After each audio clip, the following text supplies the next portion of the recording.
Hello guys, welcome to the WTS channel. आज हम आपको एक्सप्लेन करेंगे I want to stop world war 2।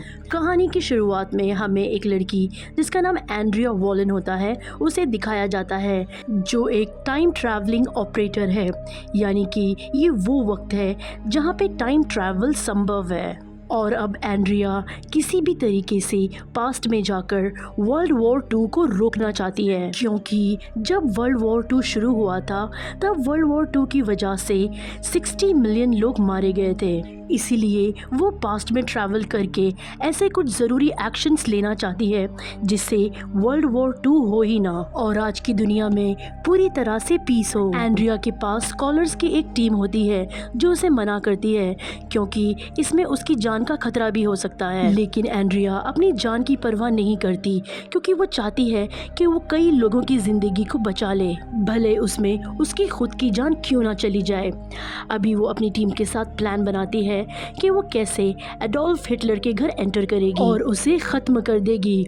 और ऐसा करने के लिए उसके पास सिर्फ 24 घंटे होंगे। वो वहाँ पर उसकी हाउसकीपर बनकर जाएगी और 24 घंटे के अंदर अगर उसने अपने प्लान को अंजाम नहीं दिया तो असली हाउसकीपर उसके घर के अंदर आ जाएगी। हालांकि इन सब चीज़ों में उसकी ज़िंदगी का बहुत बड़ा रिस्क है, लेकिन अगर वो अपने काम में और अपने मकसद में कामयाब हो गई तो वो पूरी तरीके से आज के वक्त को बदल देगी। वर्ल्ड वॉर 2 कभी होगा ही नहीं, लाखों लोगों की जान बच जाएगी। वो टाइम ट्रैवल करके पास्ट में ब्रोनुआ ऑस्ट्रिया पहुंच जाती है। ये वो जगह है जहां पर हिटलर का जन्म हुआ था। टाइम ट्रैवल करने की वजह से वहां पहुंचते ही उसे वॉमिट होना शुरू हो जाती है। वो किसी भी तरीके से अपने आप को संभालती है। तभी उसके पास एक बेगर आता है। एंड्रिया उसे कुछ पैसे देकर आगे निकल जाती है। तभी उसके पास एक पुलिस ऑफिसर आता है। वो उसे कहता है कि आज से पहले मैंने तुम्हें इस एरिया में कभी नहीं देखा, तुम कौन हो। एंड्रिया बिल्कुल भी नहीं घबराती।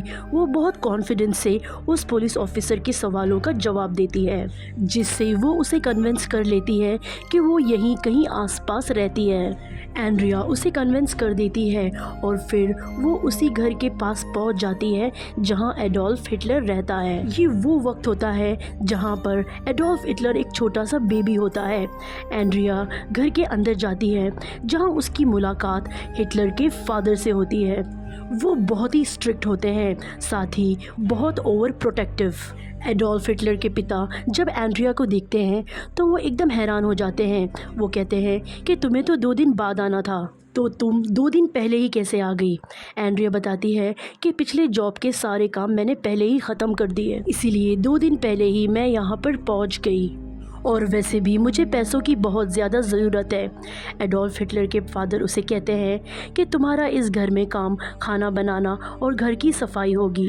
ये सुनकर एंड्रिया शॉक हो जाती है, क्योंकि अभी उसे एडोल्फ हिटलर, जो कि एक छोटा बच्चा है, उसकी टेक केयर का काम नहीं मिलेगा, जिससे उसका पूरा प्लान बिगड़ सकता है। वो एडोल्फ हिटलर के पिता से कहती है कि बच्चे का ध्यान कौन रखेगा। वो उसे क्रिस्टीना से मिलाते हैं, जिसको बच्चे का यानी एडोल्फ हिटलर का ध्यान रखने के लिए रखा गया है। साथ ही वो ये भी बताते हैं कि मेरे 3 बच्चे इस दुनिया में नहीं रहे, उनकी मृत्यु हो गई, और इसका कारण मेरी पत्नी थी जो मेंटली और फिजिकली स्टेबल नहीं थी, और मैं अब कोई भी गलती नहीं करना चाहता।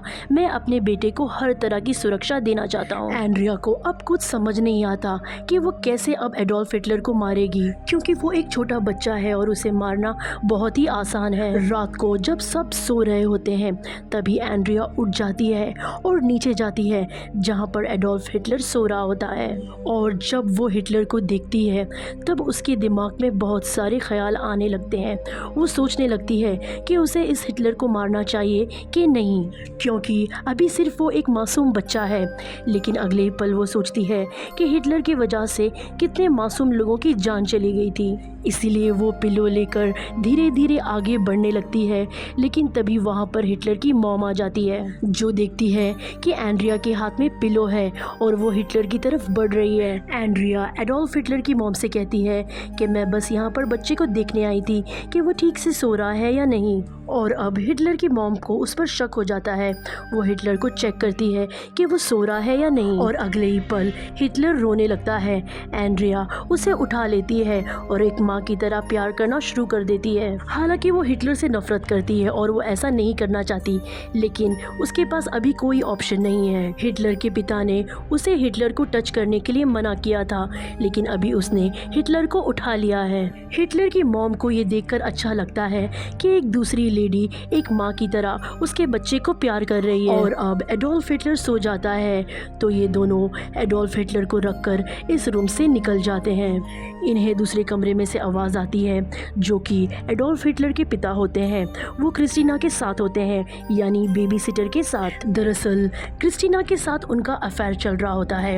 एडोल्फ हिटलर की वाइफ को इस बात का पता होता है, लेकिन वो इन सब बात को नज़रअंदाज करती है। अगली सुबह ब्रेकफास्ट में एडोल्फ हिटलर के पिता एंड्रिया से पूछते हैं कि आज एक लाइव परफॉर्मेंस है, क्या तुम मेरे साथ वो देखने चलोगी? एंड्रिया मना कर देती है क्योंकि उसके पास मात्र 48 घंटे ही थे और उनमें से कई घंटे बीत चुके हैं और अभी कुछ घंटों में वो लेडी आ जाएगी जिसे असल में इस घर में काम के लिए अपॉइंट किया गया है और उससे पहले एंड्रिया को अपने काम को अंजाम देना होगा। इसीलिए वो कह देती है कि मेरी तबीयत ख़राब है, आप क्रिस्टीना को अपने साथ ले जाएं। और इसके बाद वो क्रिस्टीना से पूछते हैं। क्रिस्टीना बिना सोचे समझे हाँ कह देती है। एंड्रिया बहुत खुश हो जाती है क्योंकि अब भी उसका मिशन पूरा हो सकता है। वो जल्द से जल्द एडोल्फ हिटलर को मारकर इस मिशन को खत्म करके यहाँ से निकलना चाहती है। अब शाम को लाइव परफॉर्मेंस से निकलने से पहले क्रिस्टीना एंड्रिया से कहती है कि तुम्हें एडोल्फ हिटलर का ध्यान रखना होगा और अगर उसे कुछ भी हुआ, उसे एक खरोच भी आई, तो उसके पिता तुम्हें सजा देने से बिल्कुल भी नहीं चुकेंगे। एंड्रिया क्रिस्टीना से पूछती है, क्या तुम एडोल्फ हिटलर के पिता के साथ रिलेशनशिप में इसलिए हो क्योंकि तुम उनसे डरती हो?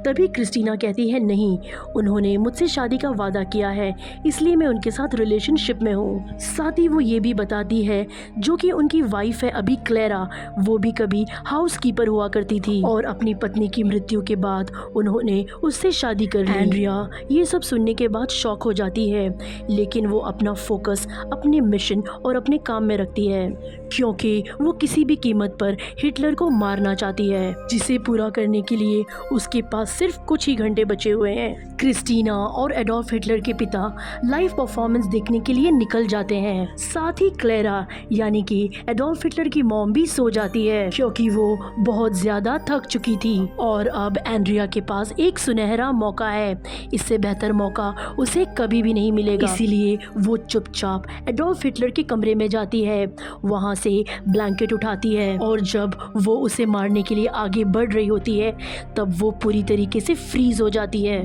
हालांकि वो उसे मारने की बहुत कोशिश करती है, अपने आप को मोटिवेट करती है, पर वो समझ जाती है कि वो ऐसा नहीं कर सकती। इसीलिए वो तय करती है कि वो इसका कोई ना कोई दूसरा रास्ता ज़रूर निकालेगी। इसके बाद वो चर्च जाती है जहाँ पर वो चर्च के प्रीस्ट के सामने सब कुछ कन्फ्रंट करती है। वो उन्हें भविष्य के बारे में सब कुछ बता देती है।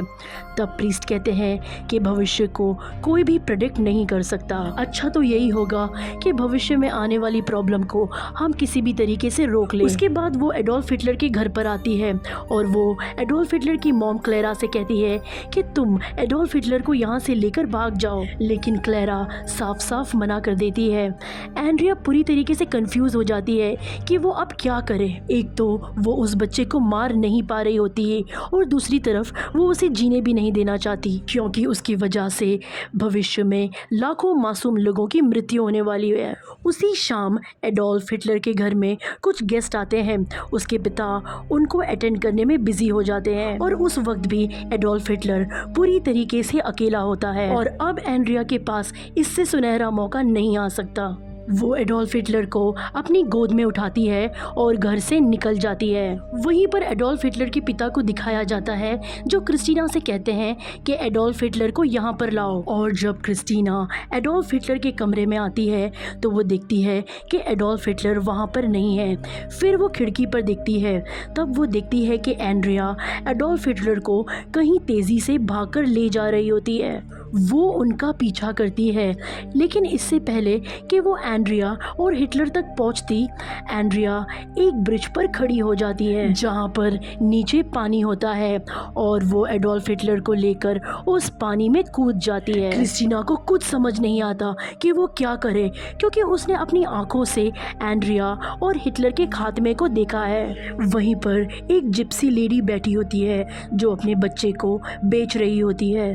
क्रिस्टीना उसके बच्चे को खरीद लेती है और एडोल्फ हिटलर के पिता के पास ले जाती है, जहां पर वो सबको अपने बच्चे से इंट्रोड्यूस करवाते हैं। लेकिन जब वो ध्यान से अपने बच्चे को देखते हैं तो उन्हें शक हो जाता है, लेकिन तभी वो इस बारे में कुछ भी नहीं कहते। और अब कहानी फिर से प्रेजेंट में आ जाती है, जहां पर एंड्रिया लौट आती है। उसके जितने भी साथी होते हैं वो उसकी ब्रेवरी के लिए और उसके सैक्रिफाइस के लिए उसे बहुत अप्रिशिएट करते हैं और कुछ देर के लिए साइलेंस रहते हैं। दरअसल 48 घंटे बीत जाने के बाद भी भविष्य में कुछ भी नहीं बदला। दरअसल जिस जिप्सी के बेटे को एडोल्फ हिटलर के पिता ने पाला था, भविष्य में वो ही एडोल्फ हिटलर बना, जिसकी वजह से वर्ल्ड वॉर 2 हुआ और लाखों लोगों की जान गई। इसका मतलब ये है कि किसी भी कीमत पर भविष्य को बदला नहीं जा सकता और जो होना है वो होकर रहेगा। इसी के साथ ये फिल्म, ये कहानी यहीं पर ख़त्म हो जाती है। आज के लिए बस इतना ही। हम फिर मिलेंगे नेक्स्ट टाइम एक नई और इंटरेस्टिंग कहानी के साथ।